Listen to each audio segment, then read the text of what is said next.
করেন যে আমাদের দেশ স্বাধীন মোটামুটি দ্বিতীয়বারের মতো স্বাধীন হয়েছে। আমরা স্বাধীনভাবে চলতে পারতেছি, স্বাধীনভাবে কথা বলতে পারতেছি, স্বাধীনভাবে আমাদের পার্টি অফিসে আসতে পারতেছি, সভা সমাবেশ করতে পারতেছি।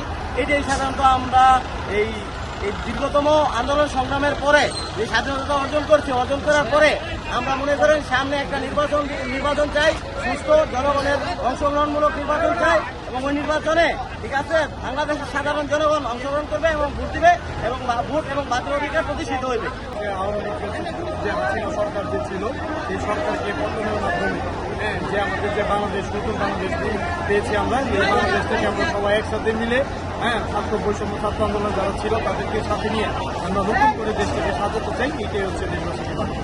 আমাদের যে নেতা ঢাকা 19-এর ডাক্তার মোহাম্মদ সালাউদ্দিন বাবু ভাই, তার নেতৃত্বে প্রায় 8 থেকে 9 হাজার লোক আমাদের এখানে সমাগত হয়েছে।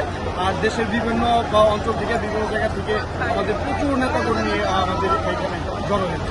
এখন জনগণের একটা নিঃশ্বাসী সবার অধিকার ফিরে পাইছে। এখন জনগণ চাইবে দেশের মধ্যে দায়িত্ব নেবে কে জনগণ।